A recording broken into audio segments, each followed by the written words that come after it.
Oula, c'est écrit quoi? Waouh! Attends, mon portable, là, je crois qu'il commence à planter. Parce qu'il n'est pas habitué à filmer pendant 33 minutes d'affilée. Mais oui, donc ce que je voulais dire, c'est que oui, il n'y a rien, d'après moi.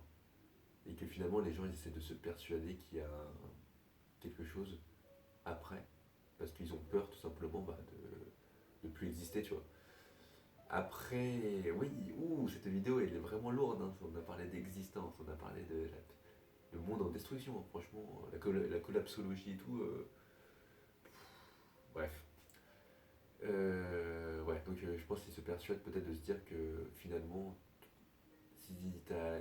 J'avoue, c'est triste, hein. Imagine, toute ta vie t'as été SDF, toute ta vie t'as vécu une vie, on va dire, un peu de merde. Bon, de ton point de vue, quoi, t'as vécu une vie difficile. Et finalement, après, t'es pas récompensé. Finalement, t'as vécu une vie, t'étais sur Terre et t'as vécu une vie de merde. Bon, c'est pour ça qu'il y en a, ils se disent, bah finalement, lui, il a vécu cette vie de merde, mais après, il aura une meilleure vie. Bon, après, je ne détiens pas la vérité absolue. On verra quand on sera mort. Donc voilà, c'est juste ma théorie.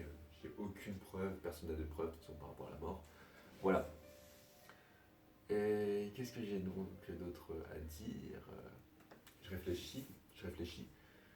Oui, donc la mort quand même ça te fait prendre conscience de plein de choses. Bah tu reverras plus les gens, c'est sûr.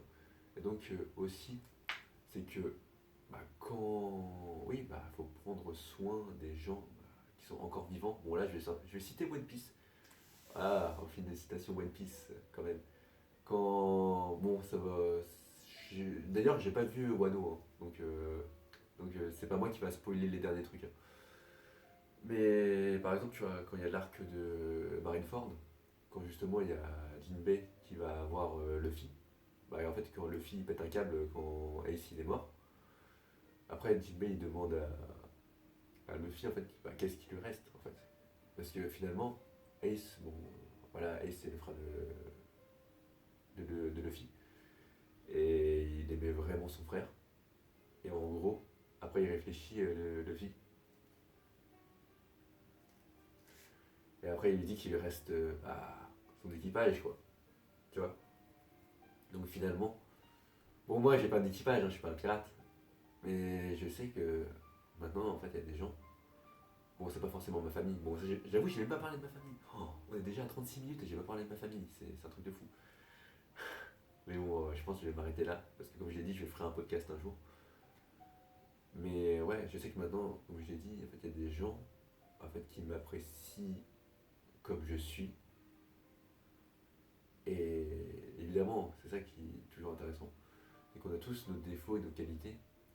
Et ça aussi, c'est très intéressant parce que, en fonction de chaque personne, il y en a qui vont dire ça c'est un défaut, ça c'est une qualité. Par exemple, s'il y a une personne qui est très très confiante, il y en a qui vont dire que la personne elle est un peu narcissique, elle est trop sûre d'elle. Et moi, ça dépend à quel point aussi. Mais moi, je trouve que c'est quand même une bonne qualité d'être confiant. Et il y en a d'autres qui vont dire, ouais, lui, il se la pète trop. Bon, bref. Et donc, qu'est-ce que je voulais dire pour revenir à cet exemple de One Piece? Ouais, donc, ouais, j'ai des gens qui m'apprécient comme je suis, parce que finalement, en fait, même sans raconter forcément ma vie, j'essaie d'être le plus vrai possible, tu vois. Parce que j'ai compris à travers ma vie, moi je sais que ça sert à rien de me faire aimer, par exemple. Ah d'ailleurs, là, vu que ça sera sur YouTube, pourquoi je l'ai mis en vertical, mon portable? Parce que pour YouTube, pour faire pour la vidéo, il faut la mettre en horizontale. En fait, je suis tellement habitué à Instagram que instinctivement maintenant, mon portable, je le mets en vertical. Et alors que normalement, quand tu es sur YouTube, c'est toujours horizontal. Mais bon, bref. Voilà, c'est ça quand tu fais de la vidéo, par exemple, aussi. C'est des petits détails comme ça, tu remarques. Bon, ça, c'est des détails anodins, mais c'est aussi le placement de la caméra. De la caméra, c'est un téléphone, mais là, j'essaie d'être au milieu.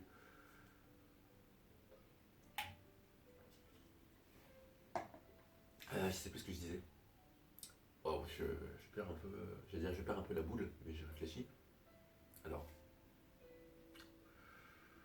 oui, donc oui, il y a des gens qui m'apprécient comme je suis. Et évidemment, moi, j'essaie d'être le plus authentique possible, même si, évidemment, comme tout le monde, je suis obligé de m'adapter à tout le monde. Par exemple, un inconnu, Je vais pas faire comme si c'était mon pote, je vais pas dire salut, on se connaît et tout. C'est logique. Après, c'est tout le monde, tu t'adaptes à la personne, devant toi, au caractère. C'est logique.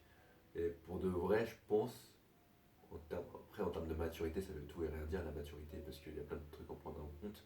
Et par rapport aux réflexions de vie, moi je pense que je suis bien. Tu vois. Moi je pense que je suis bien.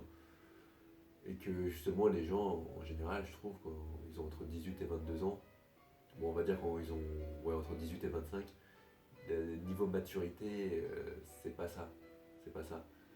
Après, après je dis pas qu'il faut vivre une guerre, mais en général, tu sens quand les gens ils n'ont pas vécu de choses ultra difficiles. Après, ça, ça dépend toujours de ton référentiel. Il y a des gens ils vont se suicider par exemple s'ils ont eu un 0/20 parce que toute leur vie c'était leurs études, c'était les études et donc pour eux ça va être un déshonneur ou vraiment ça va être quelque chose de trop violent. Bon, pour moi, 0/20 je m'en fous complètement. Est-ce que c'est une note qui va te définir qui tu es? Absolument pas. C'est parce que tu as reçu 0/20 que ça définit qui tu es. D'ailleurs, aussi, pour revenir un peu sur. Pour revenir un petit peu sur justement voilà, le monde, le monde éducatif, c'est abusé comment les gens, en fait, ça j'aime pas non plus. Bah, en fait, je sais que on veut tous avoir la moyenne, on veut essayer d'avoir les meilleures notes, mais ça définit pas qui tu es. Parce que si tu as eu un 15 en anglais, un 15 dans une matière, je sais pas, en philosophie, en droit, en mathématiques, tu te dis, ah lui il est supérieur aux autres. Non, c'est juste un système qui te fait calculer, qui t'évalue, qui t'échelonne par rapport aux autres, par rapport à des compétences qui vont te permettre d'obtenir un diplôme, mais il y a tellement d'autres compétences plus, j'allais dire plus importantes, mais importantes. Tu vois, le relationnel, t'apprends pas à interagir avec les gens. Moi, j'ai jamais appris à interagir avec les gens. Par exemple, à l'école, ils devraient t'apprendre ça, tu vois. Ça aiderait énormément de gens. Le relationnel, l'alimentation, tu vois, il y a plein de trucs. Bien manger, être en bonne santé, bien dormir, ne pas être trop stressé, tu vois, des trucs comme ça. Bref, moi, de toute façon, je trouve que le monde, il y a plein de trucs qui. Il y a des choses qui sont bien, évidemment, mais il y a plein de trucs qui sont pas bien. Donc je vais quand même peut-être conclure, quand même, parce que là, c'est assez long. Donc voilà, cette fois-ci, je pense que, en fait, l'impact des mots, ça dépend aussi de qui tu es. Ça veut dire que si tu es une personne en général qui n'a pas connu de difficulté, bon, qui n'a pas connu de difficulté à ton échelle, on va dire qui a une vie tranquille, tes mots n'auront pas d'impact. Tu vois, tu peux dire aux gens, prenez soin de vous, faites attention aux autres, et que finalement, tu vois, dans ta vie, tout est tranquille, ça aura moins d'impact. Par contre, moi, quand je dis, par exemple, bah voilà, essayez de voir vos proches, essayez de voir votre famille, vos amis, parce qu'à un moment, ils seront plus là. Bah, en fait, moi, je sais. En fait, moi, mes mots ont plus de poids, on va dire, parce que, en fait, je sais, bah, comme j'ai dit, quand les gens sont morts, bah, tu les reverras plus jamais. Après, t'es pas obligé, quand je dis aussi, les. Comment dire? Des fois aussi, tu pars géographiquement de ton lieu de résidence, c'est-à-dire que, en général, de 0 à 18 ans, t'es quasiment obligé de rester avec tes parents et ta famille.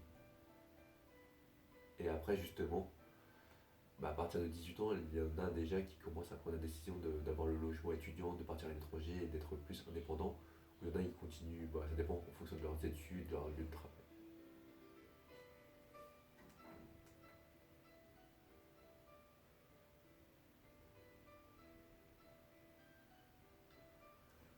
Là, il y a eu un gros silence. Je pense que mon frère, il va, il va pas tarder à se réveiller. Je vais peut-être couper la vidéo maintenant. De toute façon, j'ai déjà suffisamment parlé. Et pour finir, ouais, sur un mot quand même.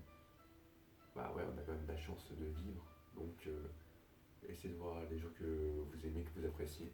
Parce que après, voilà, ils vont peut-être partir géographiquement. Et une fois que vous partez géographiquement, bah là, je sais pas si on va m'entendre vu que je parle plus doucement. Bah, vous les verrez peut-être moins. Ou laissez le moyen de les voir, ça peut-être se téléphoner ou Skype. Mais vous ne pourrez plus les voir en physique.